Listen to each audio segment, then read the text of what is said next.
I used to plan every single day, every hour scheduled, every task mapped out, every goal carefully organized, and somehow, most of it never happened.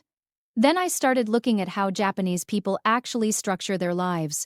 Not their goals, not their ambitions. Their ordinary days. 7 simple habits. And Hana is going to walk us through them. So Hana, where do we start? Let's start with your actual day.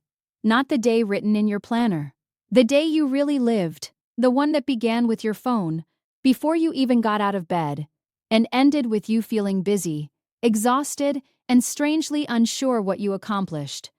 That's usually not a motivation problem. It's a design problem. Japanese daily life isn't centered around chasing goals. It's centered around rhythms, small actions repeated consistently until they stop feeling like habits and start feeling like part of who you are. 7 rhythms. And the first one may be costing you more than you realize. Number 1. The phone-free evening ritual. Most people know scrolling before bed hurts sleep. Yet most people still do it. Not because they're lazy, because they've never replaced the phone with something better. They simply try to resist it. And resistance rarely wins. Traditional Japanese evenings often include a relaxing bath known as ofuro. A warm bath about an hour before sleep helps the body begin its natural transition into rest. When the bath becomes the evening ritual, the phone naturally becomes less important. You're not fighting temptation, you're replacing it. Research has repeatedly shown that blue light exposure at night can delay melatonin production and interfere with sleep quality. I noticed this myself. When I stopped ending my nights with endless scrolling, my mornings changed completely. Not because I slept longer, because I slept better. The phone feels relaxing, but often it's keeping your brain awake while your body is trying to shut down. Number 2. Radio Taiso. 3 minutes that wake up the day. For nearly a century, simple morning exercise routines have been part of daily life in Japan. Nothing intense, a few stretches, arm movements, gentle body rotations, just enough to get the body moving. The goal isn't fitness. The goal is activation.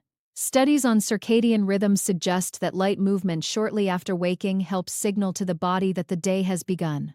3 minutes. That's all.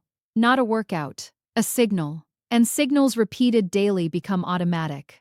That's the difference between goals and rhythms. Goals need motivation. Rhythms need consistency. Number 3. Matanai.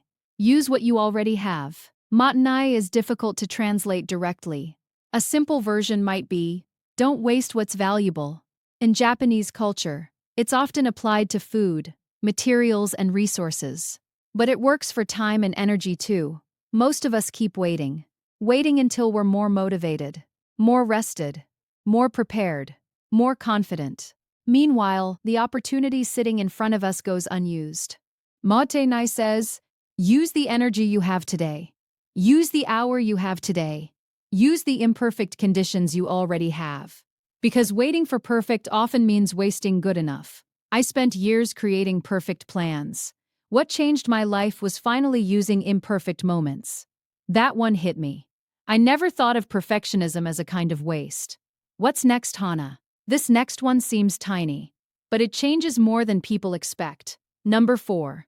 The Genkan. The power of a threshold. Most Japanese homes have a genkan, a small entrance area where shoes are removed before entering the living space. At first glance, it seems practical, but it's also psychological. Crossing a physical boundary helps the brain recognize a transition. One environment ends.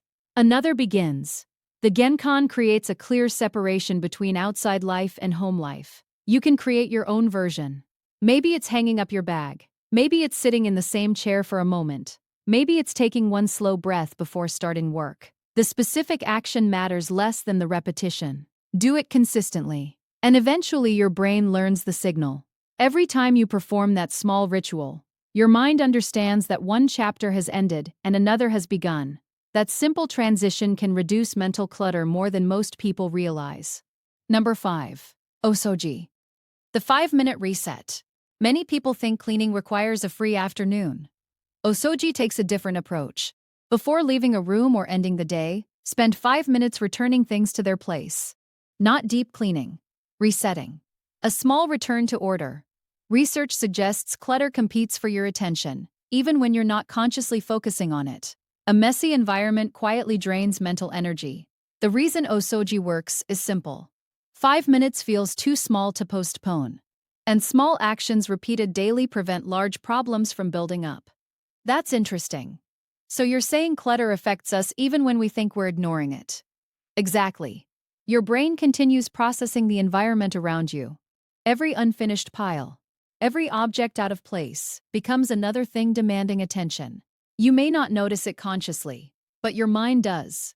That's why people often feel calmer after tidying a room. The room changed, but so did the mental load. The beauty of Osoji is that it doesn't wait for motivation. It doesn't wait for a free weekend. 5 minutes today prevents hours of frustration later. A tiny reset repeated every day creates a space that supports you rather than distracts you. And now we move to something just as simple, but often overlooked. Food. Not what you're eating, when you're eating it. Number 6. Shun. Eat with the season. Shun refers to the moment when food is naturally at its best. Most flavorful, most nutritious, most connected to the season. Instead of forcing the same foods year-round, Japanese cooking often follows what's naturally available. Seasonal foods frequently contain better flavor and stronger nutritional value. But shun offers something deeper than nutrition. It reconnects you with time. It reminds you what month you're living in, what season you're experiencing.